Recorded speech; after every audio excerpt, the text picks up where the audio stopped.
This morning we began a new segment. We are excited about this as well with News 4's mayor. We're calling it News 4's mayor, San Antonio's mayor. We're calling it Mornings with the Mayor. That's right. Mayor Gina Jones is joining us this morning for the first of many mornings to discuss some of the key issues with our city. Good morning, Mayor. Good morning. Thank you so much Gina for joining Jones. us. Good morning. We appreciate you being here. Right now, the most interesting issue in our community is Project Marvel. Just last week, one of the most well-known and well-respected politicians in history of San Antonio even spoke about Project Marvel. Let's take a look. Losing an election that involves backing your team is not the way you want to go.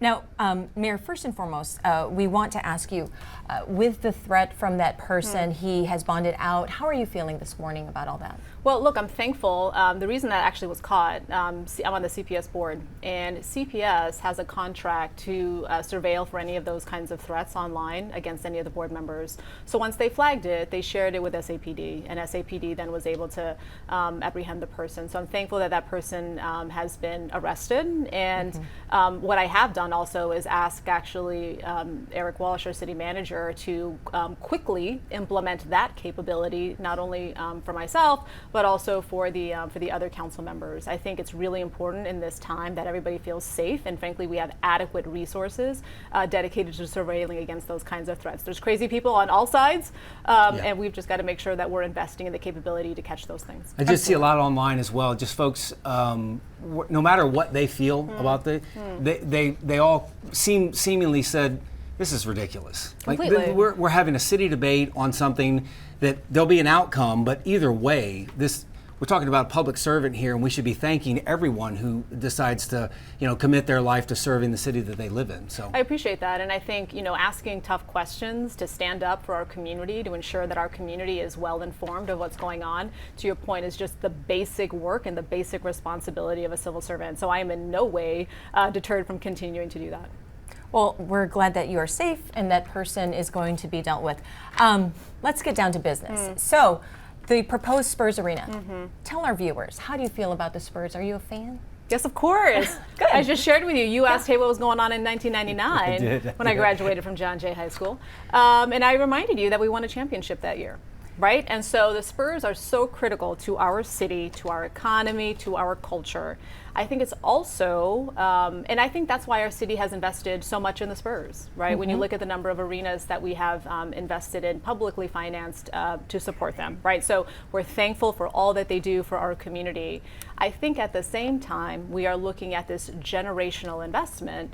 We can also go into it clear-eyed about the data. I've been very clear. I think we need an independent economic analysis to help us understand the costs and benefits, not only of the arena, because as you see there in the drawings, it's not just the arena, right? There's a whole downtown development that's going to come with several bills, and we have to be clear-eyed about that. Can you line item some of the things you are looking for in this new economic report that you're tasking City Manager Eric Walsh to bring to you? Well, so the report that we received, put together by CSL, and let me also be clear about what is shaping my thoughts on this. I heard two things on the campaign trail, very distinctly and quite often. One, we're the 7th largest city in the country. Let's act like it. And two, we have persistent poverty in our community, right? So let's address those two things, which is why I think it is so important that we do our due diligence. Philadelphia, right, the 6th largest city in the country, they just went through this exercise. They went through the thought process of debating whether they should build another arena for their 76ers. CSL, the company that did our economic analysis report, when they did that for the 76ers, let's just say that product was a calculus level product. What we got was like fingerprint painting. Okay, in terms of level of rigor. Can you name one exact thing that you'd like to see? So in the CSL report that we received, it did not cite their data sources. It did not cite their assumptions. I have a master's in economics. I understand what we should be looking for at the very least. And when I see a report that was provided to the 6th largest city in the country that is very similar in context to what we're trying to do with the Spurs arena, and they had information about local market conditions, they had information about impact to the tax revenue for the city, for their school district, for their state. They also had just the basic question of, hey, can we support two arenas? So that, look, My community, our San Antonio, the people of San Antonio deserve that same level of intellectual rigor so we can have a thoughtful discussion about this project. So this is hundreds of millions of dollars. Yeah. We should be thoughtful. We should not rush into anything. So the emotional part of this, and that's sort of the other part of, there's the finance side, and then there's the emotional side. Yeah. Oklahoma, you talked about Philadelphia. Oklahoma City's another market. Voters there overwhelmingly voting to pay for, out of their own taxes, 85% of a stadium, right? And that market's been compared Actually, to ours. it's higher. It's closer. So even their commitment is even more than that. Yeah.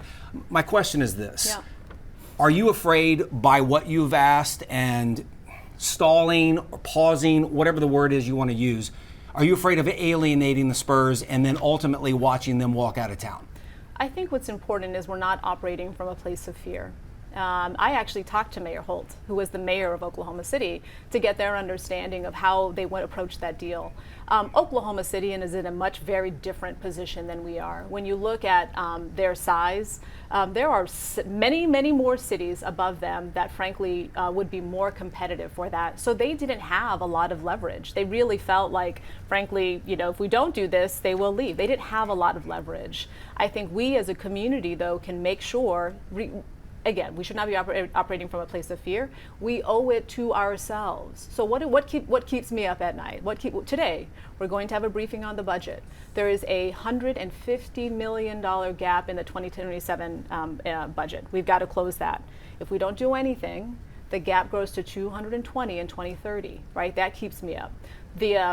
Some of the other things that are going to impact our neighbors here shortly, the implementation of the reconciliation bill. People on fixed income are going to feel this shortly. Social Security, Medicare, SNAP, all those things are coming at us, right? Those reductions in services.